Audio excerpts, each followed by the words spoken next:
조선 비즈뉴스에 유인택이라는 코스닥 기업에 대한 그 소개 뉴스가 나와서 궁금해서 2021년도 실적을 분석을 해 봤습니다.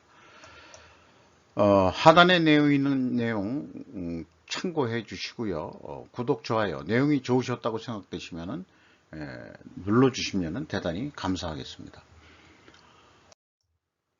조선비즈의 뉴스인즉슨 커피시터 전문 기업 유인택이라고 얘기하고 친환경 산업 부품으로 매출 성장 탄력이라고 아주 이미지 좋은 카피라이트를 만들어서 뉴스 보도를 했습니다. 현대차, 기아 생산 친환경 커피시티 점유율 1위다. 이렇게 이제 띄웠어요. 그리고 또 태양광 및 풍력 발전 인버터용 캐패시터도 기대된다는 얘기고, 새로 지은 군산 공장에 폭스바겐 그룹과 BMW 등 완성체 업체들의 방문이 예정되어 있다는 소식에 27일 주가가 급등하기도 했다. 이거는 이제 사실이 아직 아니죠. 이루어진이 아닌데 소문에 의한 그런 것들이죠. 그리고 이제 뭐 계약 물량이 생산 능력 대 계약 물량이라고 이렇게 나와 있는데, 이 파란 부분이 정오 같습니다. 파란 게 이제 캐파시티를 이렇게 크게 늘렸는데, 지금 요거 좀 잘 안 보입니다만은, 이 황색, 프로덕트 캐파시티니까 이렇고요. 그 다음에 이제 요거 좀 잘 안 보입니다만은, 군산 1기 공장이 있었고 2기 공장에는 이제 파란식으로 또 이렇게 표현을 했네요. 수주액은 계속해서 좀 늘어가고 있다. 캐파시티를 왕창 늘어놓은 상태다. 뭐 이런 얘기 같습니다. 그런데 이 회사 제품은 매출원가 비중이 높은 점은 수익성 악화 요인으로 꼽힌다. 이렇게 이제 표현을 했고요. 원재료인 베이스 필름을 독일과 일본 등지에서 전량 수입해 제조하기 때문이더라고 그 원인을 설명하고 있습니다. 지난해 1분기 매출원가 비중은 86%였는데 올해 1분기에는 92% 수준으로 뛰었다라고 또 나름 자세하게 취재 내용을 분석을 해서 보도를 했습니다. 원재료 가격이 오르면서 영업손실을 기록하기도 했다. 이런 표현을 했는데, 그 다음에 올해 1분기 5억 6,300만원 전년 동기 대비 적자로 돌아섰다라고 표현을 또 하고 있습니다. 근데 매출액은 증가한 거로 또 이렇게 얘기되어 있죠. 이게 이제 뭐 군산 공장의 전경인 것 같습니다.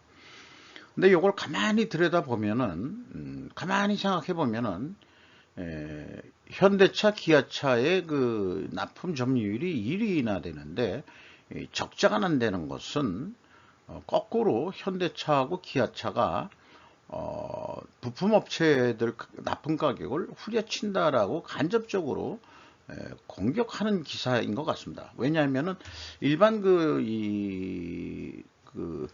다른 경제 매체는 현대차하고 기아차가 뭐 전에 없는 뭐 흑자다 뭐 이런 식으로 이제 며칠 전에 뉴스를 띄웠거든요. 조선비주는 또 좀 이런데 이렇게 해서 좀 아픈 데를 긁는 그런 뉴스를 은글장 내보내는 것 같은 기분이 들어가기도 합니다. 내용을 좀 분석을 해보면서 좀 의견들을 좀 정리해 가보는 걸로 해보죠. 회사를 소개하는데 올해 1분기 사업보고서 주석 내용에 간단히 표현하던 것을 위와 같이 좀 자세하게 사업 업종을 표시하고 있습니다. 주가는 4,100원으로서 2021년 말보다 450원 상승했고요. 장부 가격 대비 295%, 전년 말에는 668%였는데 크게 많이 떨어졌죠. 금액은 올라갔다 하더라도 이것은 이제 자본 증자에 의해 가지고 장부 가격이 크게 뛰었습니다만은 말하자면은 주가는 거기에 호응을 그만큼 못하고 거꾸로 내려간 폭이 됩니다. 그래도 일반 그 부품 회사들이 장부 가격 대비 그 100% 넘기도 좀 급급한데 지금 거의 300%라 그러면은 소문은 좋게 나 있는 거로 해서 언론 프레이라든지 뭐 어떤 형태로든 그 잘하고 있다. 이런 생각도 들어가네요. 그 다음에 이 최대 주주는 장기수 씨로서 그 19.87%를 소유하고 있습니다. 2022년도 1분기 원가회계 손익계산서를 보면은 148억 원을 달성했는데 전년 동기보다 130억보다는 한 17억 원 정도 더 매출이 증가했습니다만은 단순 비례 함수로는 2022년도 연간 매출액은 600억 수준으로 예상을 할 수밖에 없습니다. 근데 1분기에 9억 7,600만 원 영업 손실이 났습니다. 자, 그러면은 그렇게 잘고 물건도 좋고 친환경 부품이고 좋은데 또 그 생산 캐파도 늘리고 또 일위 점유율을 가지고 있는데 왜 이렇게 그 적자가 날까? 어, 본인의 캐파를 아까 그 그래프로 보면은 아직 그 10분 많이 발휘를 못하고 있거든요. 그러니까 규모를 너무 그 과잉 투자한 거 아니냐라는 생각도 그 없지 않습니다. 그거를 봤을 때. 그래서 그럼에도 불구하고 원재료 가격이 계속 급등하였으나 납품 판매 단가 인상을 제대로 반영시키지 못해 적자가 났다고 해석할 수밖에 없습니다. 뉴스 보도의 내용들에 의하면 현대차, 기아가 납품 가격을 후려친다고 얘기할 수밖에 없는 것인가 라는 생각이 들 수밖에 없는 대목이 되죠. 그러니까 조선비즈는 현대차하고 기아차를 까는 기사를 냈다 라고 보면 될 것 같기도 해요. 어, 2021년도 그래서 그 실적을 분석을 해봤는데 상개년 실적을 스루풋 증가율보다 운영비용 증가율이 더 높다면 일단 사업을 중단해야 마땅하다. 그렇게 하지 못하는 이유는 무엇일까? 계속해서 증설을 해왔거든요. 그래서 뭐 아니 우리가 많이 사줄게 그러니까 증설을 했는지도 모르겠어요. 근데 그 많이 사줄게도 중요한 게 아니고 적절한 가격으로 납품을 할 수 있게 했어야 되겠죠. 그러나 어쨌든 그 2021년도 기준으로 보면은 매출이 이 19.8% 증가했는데 매출에 비례하는 매출 재료비는 더 증가해서 22.4%가 증가했으니까 원재료 가격이 상승한 거에 비해서 판매 가격은 그만큼 못 올렸다라고 볼 수밖에 없습니다. 그래서 스루풋은 16.5%밖에 증가를 안 했는데 운영 비용은 가공비하고 판매 관리비 합쳐서 21.6%가 증가를 했습니다. 그러니까 번 돈보다도 쓴 돈이 많다면은 결국은 적자인 거거든요. 1 이하로 떨어지면 적자이기 때문에 전년도 스루풋으로 보더라도 4억 3,500만 원 영업 손실이고 원가 회계 영업 손실보다 3억 2,400만 원이 더 적자가 난 그런 내용이 되겠습니다. 이것은 가공비 배부 재고 자산이 또한 증가했기 때문입니다. 그래서 그 재고자산 내역을 보면은 그 WCAI 가공비 배부 재고자산이 8억 5,400만 원 증가했고 전체적으로는 41억 원이 증가했습니다. 위의 내용은 그 다른 쪽에서도 쭉 얘기하고 있습니다만 재고자산 흐름으로 향후는 공시를 해야 신뢰성을 확보할 수 있을 거다라는 점을 다시 한번 좀 말씀드리고요. 비용의 성격적 분류 내용에 와가지고 MC 매출원가 재료비는 22.5%가 증가했고 운영비용은 21.6%가 증가를 한 거로 이렇게 나옵니다. 그리고 가공비율은 그 38%, 약 39%에서 크게 변동이 없는 거로 되어 있는데 0.5% 재료비 가격이 상승한 것으로 이렇게 산출이 됩니다. 가공 비율이 거의 일정하게 나온다는 얘기는 뭐 어떤 특별한 어떤 공정의 큰 변동이 없이 쭉 일정한 어떤 이 공정을 유지하면서 생산해내고 있다. 그런데 문제는 이 비용의 성격적 분류라는 그 합계액이 매출 원가하고 판매 관리비 합하고 일치를 해야 되거든요. 그런데 이제 그 주석 내용을 보면은 당해년도 비성분 공시합계액하고 차이들이 이렇게 있습니다. 뭐 큰 금액은 아닌 것 같습니다만은 그 2020년도에 3억 9,200만 원, 그 다음에 2019년에 6억 5,900만 원의 차이가 있습니다. 여기서부터 이 회사의 재고자산 매출원가 회계 투명성이 의혹이 가기 시작을 합니다. 그리고 PQ 총 제조비용의 갭이 2020년까지는 뭐 큰 차이가 없었는데 2021년도에 와서 너무 크게 30억이나 크게 차이가 납니다. 이게 또 좀 문제로 좀 보여집니다. P는 그 원가 회계 기준으로 뽑아낸 건데요. 그 재고자산 증강 기준으로 뽑은 Q, 그 스루풋 회계 기준으로 봐서는 그 총제조비용이 533억 원이나 나오는데 회사가 공시한 거로는 503억 원뿐이 안 나옵니다. 그러니까 회사 거는 총제조비용이 30억이 더 적게 산출을 했다는 얘기죠. 구체적으로 가면은 생산재료비에서의 차이가 있는 겁니다. 그러니까 회사는 생산재료비가 적게 들어갔다고 주장하고 제가 계산한 것은 331억 원으로서 그 30억 원이 그 재료비가 더 높다 이렇게 저는 산출을 한 거죠. 이 차이가 이것이 이제 크게 좀 문제가 될 거라고 우선은 말씀드리고요.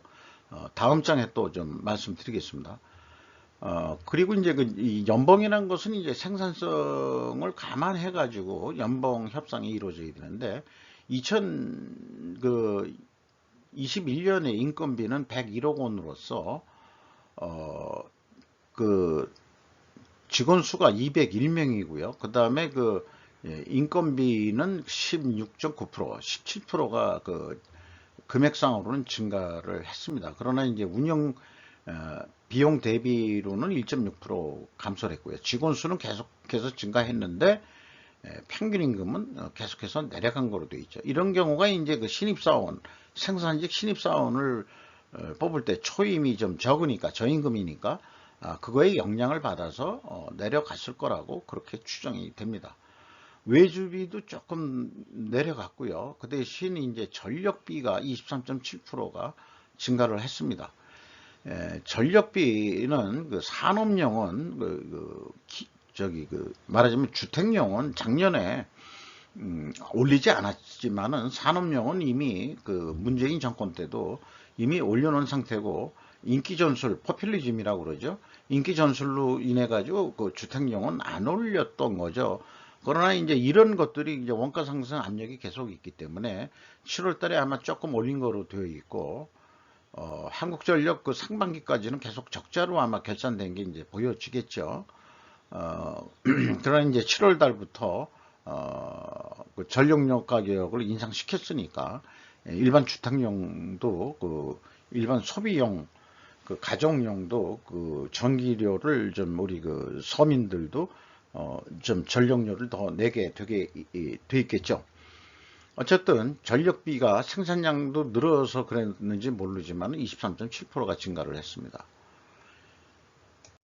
PQ 총제조비용의 차이는 가공비 재고자산의 변동액 차이이기도 합니다만은 이게 이제 너무 큰 차이인데 그 내용이 무엇인지를 추측할 방법이 도저히 없습니다. 재고자산 명세를 훑어보더라도 알 수가 없고요. 일반적으로 요 위에 나와 있는 대로 1번이 플러스면은 2번은 마이너스로 표기가 되어 있습니다. 비성분에서는. 그 다음에 요거는 이제 실질적으로 가공비 배부 재고자산 증가율이 마이너스면 5,600만 원이 감소했다는 얘기인데요. 요게 이제 비성분으로 표현될 때는 이제 그 플러스로 표현돼야 되거든요. 물론 금액이 차이가 있는 것도 문제입니다만은 그것이 무엇인지는 여기서는 그 비가공비 배부 재고자산, 그러니까 회사는 전체 재고자산의 증가액을 재고자산을 그 변동 범위로 기준으로 하고 있다라고 이렇게 돼 있는데 이게 또 그 비성분에 보면 원재료의 사용만이라고 돼 있거든요. 이런 경우에는 원재료의 매입액이라고 표현을 해야 되는데 뭔가 이게 조작한 기분이 들어갑니다. 그래서 또한 이게 그 2021년도 일본이 그 플러스면 요게 분명히 마이너스가 되어 있는데 플러스 또 21억이거든요. 그래서 그 합계액이 30억이나 차이가 난다는 얘기입니다. 그래, 비성분 거를 또 그 가감을 해주면은 여기서는 그냥 더하면은 제로가 되는데 이게 더블로 60 한 3억 원의 차이가 나버린다는 얘기죠. 그러니까 2021년도에 적자가 난 것은 의도적 적자가 아니냐 그런 생각이 들어요. 그러니까 이 납품 가격을 올리기 위해서 뭔가 그 이 자료를 제시를 해야 되는데 현대차나 기아차한테 우리가 이렇게 남는 게 없시다. 그러니까 가격을 올려주세요. 그러니까 현대차, 기아차가 잘못된 게 아니고 난 이 사람들이 기만을 했다. 분식회계를 했다. 이런 쪽으로 저는 이제 판단이 들어가는 겁니다. 2021년도 하나만 보면. 그 전까지는 좋았어요. 근데 이제 2021년도에 뭔가 야, 원가 계산서 그 재정원가 내용을 좀 보여주라. 그러니까, 이런 식으로 그 공개된, 그 공시된 그거에 대한 백데이터를 가져와라. 이렇게 했을지도 모르죠. 2022년도 납품단가가 어떻게 결정됐는지 모르겠습니다만 일단 1분기도 그 적자죠. 그러면 가격 안 올려줬다는 얘기로 들어갑니다. 일단 신뢰를 잃어버리면은 무조건 구매자 입장에서는 가격을 후려치려고 그럴 겁니다. 당신네들 데이터는 믿을 수 없다는 식으로. 그래서 꼭 한 군데만 납품을 하는 게 아니군요. 그 두 군데, 세 군데 정도 해가지고 선의의 경쟁을 시키기도 하는 것이 이제 구매하는 입장에서의 또 지혜이기도 한 것일 겁니다. 그래서 저는 이 분식회계 개연성 가정을 하지 않을 수가 없어요. 현금 흐름표 맞히는 것은 이건 아주 기본 입니다. 그리고 또 공인회계사들은 이것만 보고서 일치한다고 또 그 감사 의견을 쓰겠죠. 저처럼 2단계와 같은 작업을 하는 사람은 대한민국에 뭐 거의 뭐 제가 처음 아닐까 이렇게 생각이 듭니다만은 예, 이런 분석을 통해 가지고 이 회사의 그 재고자산 매출원가 회계가 불투명하다는 점을 밝히고 있는 거죠. 따라서 적자를 본 것은 의도된 적자였다라고 그런 생각이 안 들어갈 수가 없네요. 경영평가 지표를 보면은 2019년도에 재고 회전율이 16.2%였는데 12.3%로 내려갔습니다. 프로가 아니고 12.3회전이죠. 16회전이었는데 12회전만 하더라도 사실 잘하는 기업이에요. 제가 생각할 때는. 근데 물론 더 높으면 더 좋죠. 2019년도에 16.2회전 했다면 이 정도 수준은 계속 유지해야 바람직할 거라고 생각이 됩니다. 그래서 스루풋율도 계속해서 내려갔죠. 그래서 이 동일하게 이렇게 동일 방향에 내려가면 분석 경험상 우선은 재고자산 매출원가 회계가 투명하다 이렇게 가정을 또 세울 수밖에 없어요. 그러면 그 투명 가정도 그 검증을 해야 되는데 원재료 가격이 크게 상승했든지 또는 판매 가격이 크게 하락을 했든지 두 가지가 이 입증 데이터를 보여줘야 될 겁니다. 자, 그게 과연 입증이 될까요? 나머지 건들은 의미가 그래서 조금 없어졌습니다. 그리고 그냥 여기 나와 있는 대로 좀 보시고요. 그래서 그 다음에 회사가 제시한 걸 보면 원재료 가격은 분명히 올랐어요. 그런데 제품 가격은 비공개입니다. 여기서도 이 기업이 투명하지가 못하다.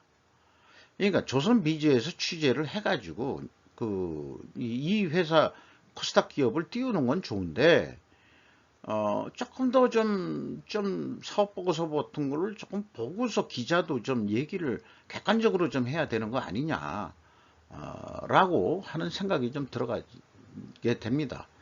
기자들이 이런 수준까지 취재하기 능력은 없겠죠. 없는데 저와 같은 이런 방송을 혹시 본다 그러면은 취재라는 것도 뭘 조금 알고서 취재해야 되겠구만 이런 생각이 좀 들어야죠. 기업이 제시하는 의견을 그냥 받아쓰기 해서 뉴스를 내는 수준의 기자 수준으로는 조선이 그 정도 수준은 아니어야 되는데 나름대로 좀 열심히 좀 뭐 수준 높게 뉴스 보도한다고 했지만은 그럼 뭐 그렇게 생각해 봐야 될 거 아니에요. 그럼 이렇게 좋은 기업이 왜 적자가 나지? 예. 그런 식으로 해서 접근을 좀 해봐야 되지 않겠냐. 그런 얘기죠. 자, 원재료 가격은 인정이 됩니다. 그러나 판매 가격을 현대차나 기아에서 얼마나 사주고 있는지는 납품 가격에 대해서는 이 회사는 비공개했다. 그러니까 더 신뢰할 수가 없다. 그런 얘기가 되겠습니다. 유인택 경영권 방어선이 현재 무너져 있는 상태입니다.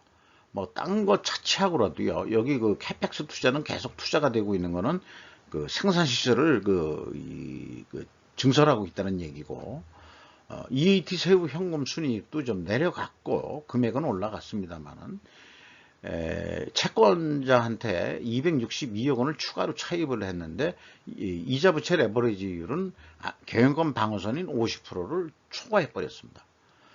이게 좀 문제죠. 미래를 장밋빛으로 보고 조금 그 설비 투자가 과잉 투자한 거 아니냐라는 생각이 좀 짙습니다. 그리고 2019년에 유상증자 139억 원이 있었습니다.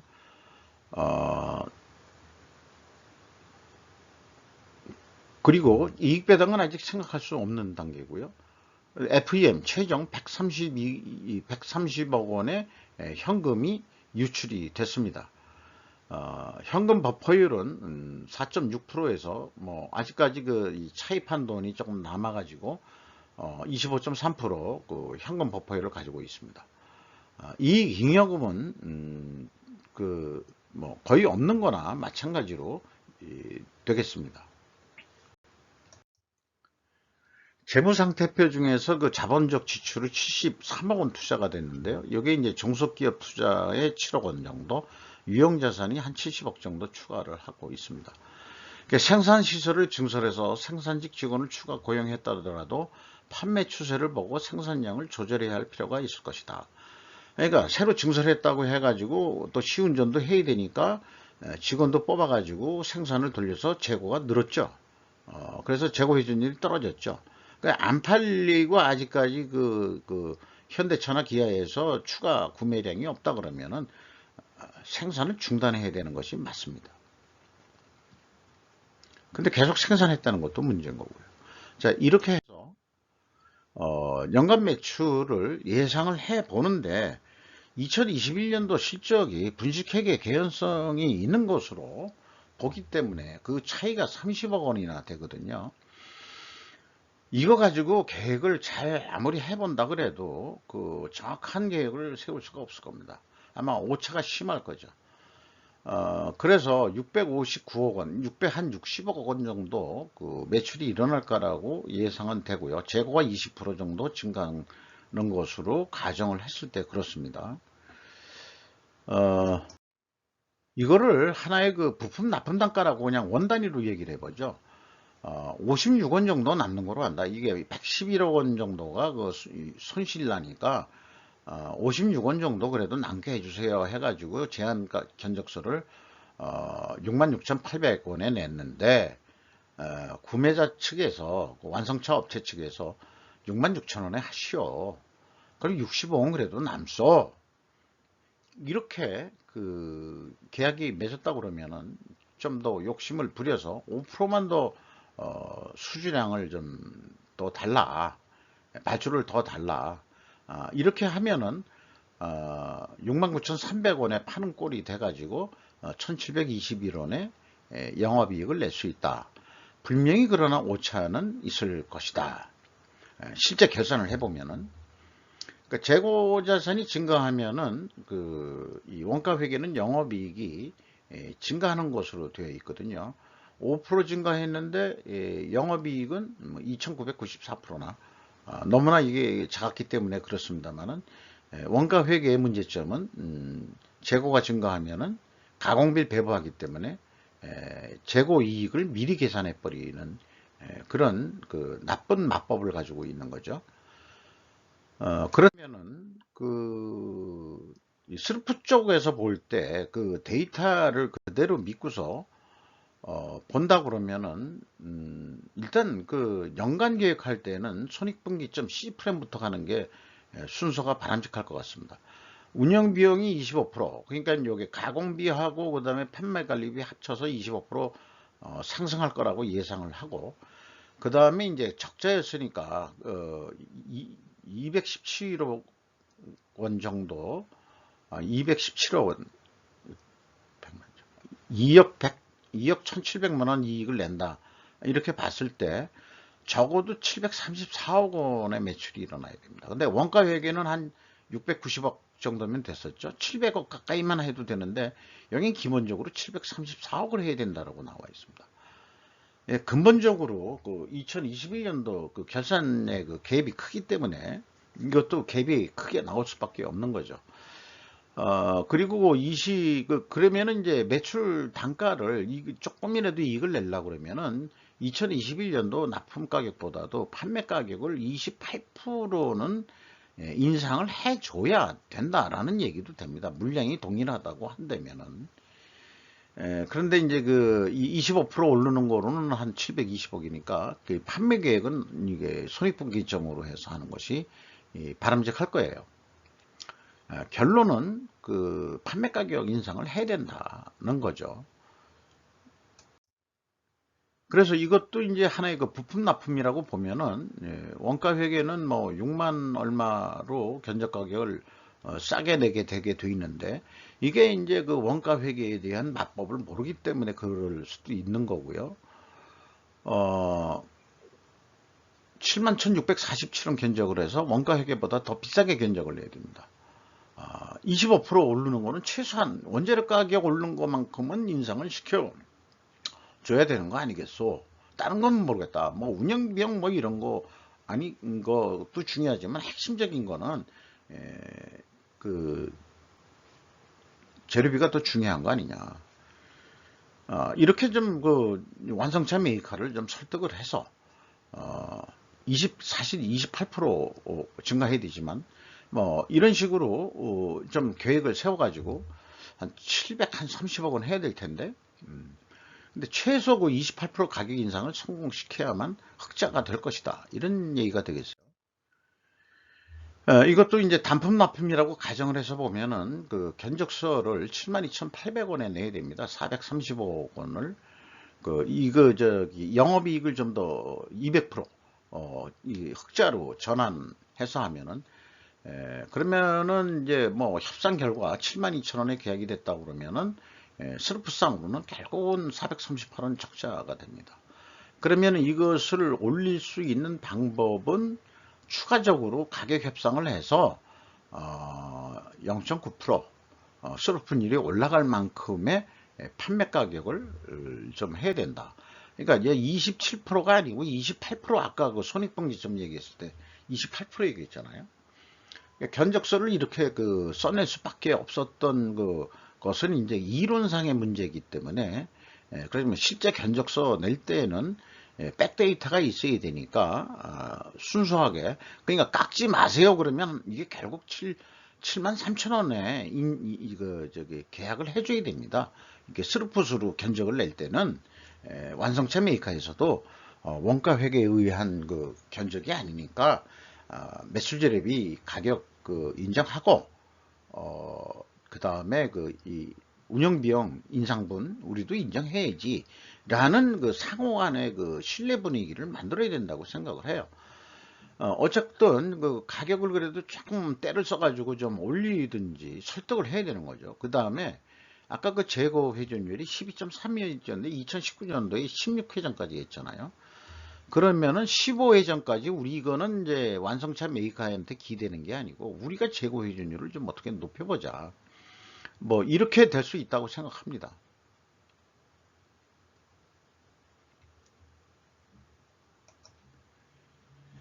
아, 이게 녹음이 갑자기 끊겼네요.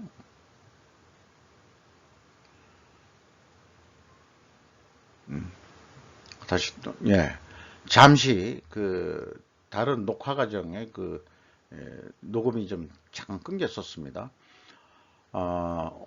어쨌든 다시 한번 얘기하자면은 재고 회전율을 10.3회전에서 15회전으로 크게 증가시킨다는 것은 우리한테 그 납품 물량을 더 좀 받아 주라 하는 식으로 성공을 해가지고 그렇게 되면은 11,500원의 이익을 낼 수 있을 것이다. 이렇게 스루프 쪽으로는 그렇게 접근해 볼 수 있겠습니다.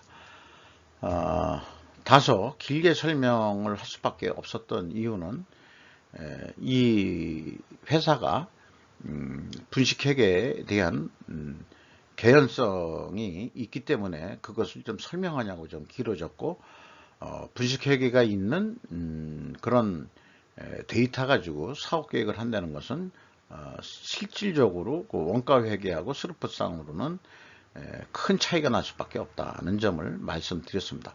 이상 마치도록 하겠습니다.